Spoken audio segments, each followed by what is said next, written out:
how to add service charge on Square. Log into your Square account, then select settings from the left hand side. Now from here we will go into account and settings, and you want to choose payments. Now you should see sales taxes and service charges. You want to select service charges, which is going to take us to this page. Create service charges to apply at checkout. Click on the blue button here to create a service charge.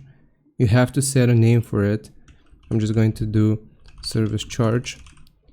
You have the amount type set as percentage, variable amount, or variable percentage. For this, I will leave it as percentage. You also have the option of a set amount.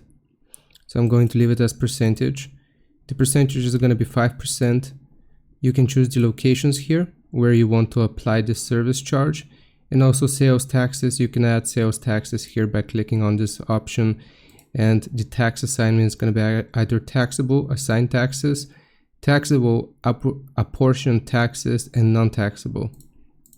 Once you have this set up, you will click on save, and that is how you add a service charge in Square. I hope this helps. Leave a like and sub, and I'll see you next time.